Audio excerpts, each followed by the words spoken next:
Bonjour et bienvenue dans cette nouvelle vidéo, je suis Sébastien et je suis ravi de vous retrouver aujourd'hui pour une vidéo dans laquelle on va parler de la bonne affaire immobilière. Alors qu'est-ce que c'est la bonne affaire immobilière? Eh bien c'est le projet immobilier que vous devez absolument acheter si vous vous lancez dans l'investissement locatif, mais également si vous souhaitez acheter votre résidence principale. Je vais tout vous expliquer dans cette vidéo. Mais avant tout, si vous vous retrouvez pour la première fois sur cette chaîne YouTube, eh bien je vous invite à vous abonner immédiatement et surtout n'hésitez pas à activer la petite cloche pour être informé de la publication de toutes mes nouvelles vidéos. Ici, vous vous trouvez sur une chaîne qui parle d'immobilier et de stratégie de location à haut rendement. Et puis pour vous souhaiter la bienvenue, si vous ne les avez pas encore téléchargés, je vous invite à télécharger justement mes deux e-books Convaincre la banque, mode d'emploi et doubler son salaire avec la location courte durée. Et puis je vous offre également une formation de 2h30 pour tout comprendre des mécaniques de l'immobilier. Voilà, c'est mon cadeau de bienvenue, c'est mon package de bienvenue. Pour accéder à l'ensemble de ces éléments, vous cliquez sur le petit i qui apparaît en haut à droite de la fenêtre de cette vidéo, ou sinon je vous mets les liens de téléchargement, les liens d'accès à l'ensemble de ces éléments dans la description juste en dessous de cette vidéo. Alors revenons-en à la thématique d'aujourd'hui, la bonne affaire immobilière. Qu'est-ce que c'est la bonne affaire immobilière? Eh bien c'est un projet immobilier qui va vous faire gagner de l'argent immédiatement. Lorsque je dis de l'argent immédiatement, c'est lorsque vous allez le mettre en location, mais également si vous souhaitez le revendre tout de suite. Pourquoi?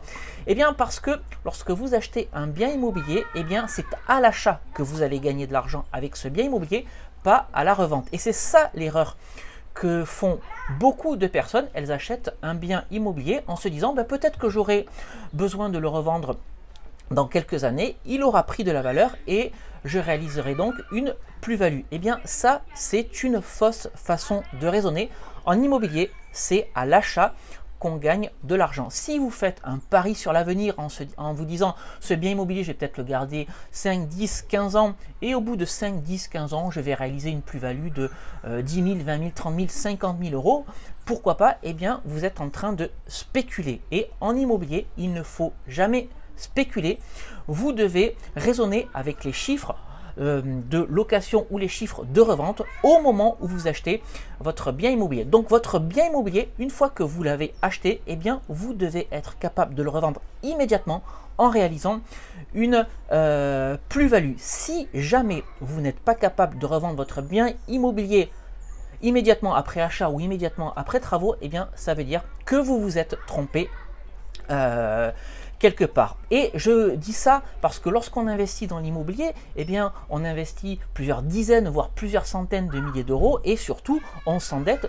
sur 10 ans, 15 ans, 20 ans, parfois même 25 ans. Donc c'est une excellente raison de se contraindre à faire les choses correctement. Donc une fois qu'on a dit ça, ça peut paraître simple, mais comment est-ce qu'on fait pour aller chercher cette bonne affaire immobilière? Eh bien la première chose que vous pouvez faire, c'est appréhender le marché immobilier de la ville dans laquelle vous souhaitez investir. Alors comment est-ce qu'on appréhende le marché immobilier? C'est très simple.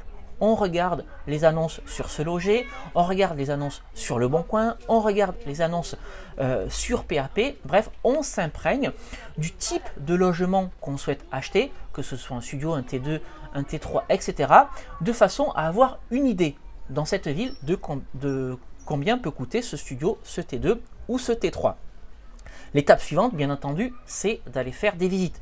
Et il faut faire énormément de visites. Il est rare qu'on trouve une bonne affaire immobilière dès la première visite. Ça peut arriver, mais ce n'est pas dans la majorité des cas. Cette bonne affaire, eh bien, peut-être que vous allez la trouver au bout d'une semaine, peut-être que vous allez la trouver au bout d'un mois, mais peut-être que vous la trouverez au bout de 6 mois ou 9 mois. Encore une fois, il ne faut surtout pas se précipiter. Et c'est pour ça qu'il faut faire énormément de visites, encore une fois, pour s'imprégner du marché, mais pour apprendre aussi à faire des offres d'achat.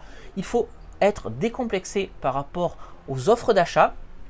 Pourquoi est-ce que je dis ça? Eh bien parce que la bonne affaire immobilière, en fait, eh bien, elle n'existe pas. Sur le papier, vous ne la verrez jamais. Il n'y aura jamais un bien immobilier sur Se Loger ou sur Le Bon Coin qui clignote avec un bien immobilier sur lequel est inscrit bonne affaire immobilière. Non, ça, croyez-moi, ça n'existera pas. Cette bonne affaire immobilière, en fait, c'est à vous de la créer.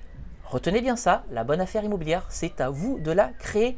Elle n'existe pas et vous devez donc faire des offres 30, pourquoi pas 40% en dessous du prix du marché. Et oui, encore une fois, parce que c'est à l'achat qu'on réalise la bonne affaire immobilière. Alors souvenez-vous de ce que je vous ai dit en début de vidéo, vous devez être capable de revendre votre bien immobilier immédiatement après l'avoir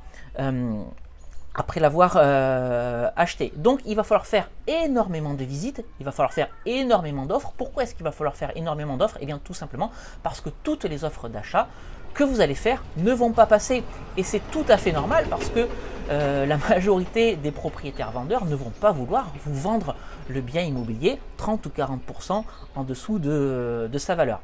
Mais au cours des visites, eh bien, il va falloir identifier les biens qui sont des biens éligibles à la bonne affaire. Et généralement, c'est quoi ces types de biens immobiliers? Eh bien, ce sont les biens qui se retrouvent sur le marché dans le cadre de divorce ou dans le cadre de succession. Donc, n'hésitez pas à poser des questions à l'agent immobilier. N'hésitez pas à poser des questions à la personne qui vous fait visiter l'appartement en demandant voilà, pourquoi est-ce que le bien immobilier que vous visitez aujourd'hui se retrouve à la vente. Et si ce bien immobilier vous intéresse, faites une offre d'achat, agressive. C'est comme ça que vous allez pouvoir faire des bonnes affaires immobilières et surtout, soyez complètement décomplexé par rapport à tout ça et retenez bien, encore une fois, que la bonne affaire immobilière, elle n'existe pas, c'est à vous d'aller la créer. Alors justement, pour illustrer mes propos, je voulais vous parler de mes 2 derniers investissements immobiliers pour vous expliquer ce que c'est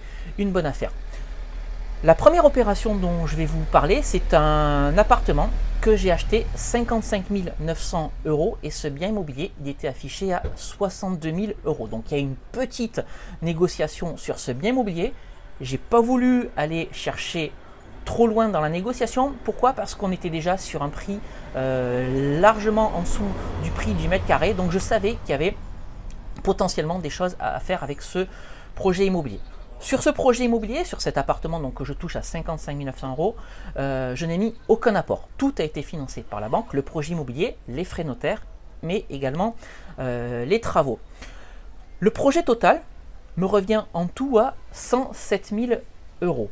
107 000 € et j'ai fait réestimer ce bien immobilier une fois les travaux terminés et la valeur après travaux de cet appartement, elle est de 131 000 €. Ce qui signifie que sur ce bien immobilier, eh bien, on a une plus-value latente de 24 000 €. Donc vous voyez, immédiatement après la fin des travaux, je peux me séparer de ce bien immobilier. J'ai une plus-value potentielle de 24 000 € et il s'est juste passé quelques mois entre le moment où j'ai acheté le bien immobilier et la fin des travaux. Et l'autre facteur sur ce bien immobilier qui montre que c'est une bonne affaire, et bien comme c'est un appartement que j'exploite en colocation, j'ai un peu plus de 700 € de cash flow sur ce bien immobilier. Donc vous voyez, je suis sécurisé des deux côtés. J'ai 24 000 € de plus-value potentielle et j'ai 700 € de cash flow tous les mois sur cet appartement. Je vais maintenant vous parler d'un deuxième exemple. Donc c'est un appartement qui était affiché à 60 000 €.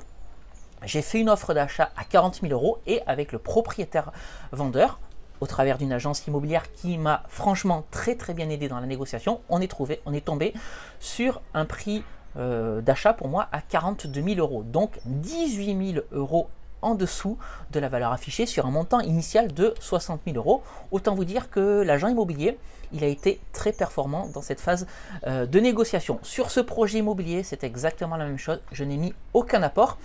Et le projet total, une fois les travaux finis, me revient à 87 000 €. Donc là, encore une fois, la banque, elle a financé le projet immobilier, les frais de notaire et les travaux. Et cet appartement, une fois les travaux terminés, il a été réestimé par l'agence immobilière qui me l'a vendu à 120 000 €. Donc vous voyez que sur cet appartement, eh bien, j'ai une plus-value potentielle, une plus-value latente de 33 000 €. Donc on est encore une fois sur une bonne affaire immobilière. Mais vous voyez que cette bonne affaire immobilière, en fait, elle n'est pas arrivée toute cuite, entre guillemets, à 60 000 €. Si j'avais acheté cet appartement 60 000 €, on n'aurait pas été sur une bonne affaire. C'est parce que j'ai effectué une offre d'achat agressive, encore une fois avec l'aide de l'agence immobilière, que j'ai pu toucher cet appartement entre guillemets si peu cher et surtout avoir une plus-value latente maintenant de 33 000 €. Et cet appartement est lui aussi exploité en colocation et donc sur cet appartement, eh bien j'ai un cash flow mensuel de 420 euros. Voilà ce que je voulais partager avec vous dans cette vidéo. La bonne affaire immobilière, croyez-moi, elle n'existe pas. C'est vous qui devez la créer. Jamais un bien, ou en tout cas très rarement, trop rarement, un bien sera affiché sur Le Bon Coin, sur SeLoger, ou bref, sur les principales plateformes sur lesquelles vous allez trouver des biens immobiliers 30 ou 40% en dessous du prix du marché. C'est vous qui allez devoir faire l'offre adéquate qui vous permettra de réaliser cette bonne affaire.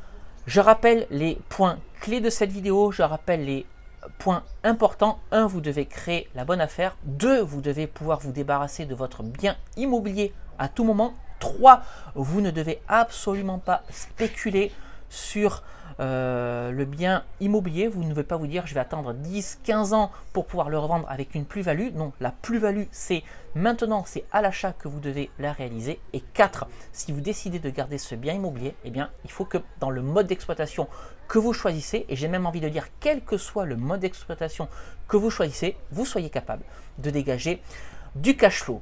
Voilà ce que je voulais partager avec vous dans cette vidéo. Si vous êtes d'accord avec moi, si vous pensez que cette vidéo vous a été utile, n'hésitez pas à mettre un like. Si vous avez des questions par rapport à la bonne affaire, si tout n'est pas clair, n'hésitez pas à poser vos questions dans les commentaires en dessous de cette vidéo. Je me ferai un plaisir d'y répondre. D'ici là, eh bien, je vous souhaite de très bons investissements immobiliers à tous et on se retrouve très rapidement sur cette chaîne YouTube pour une nouvelle vidéo. Je vous dis à très bientôt. Ciao.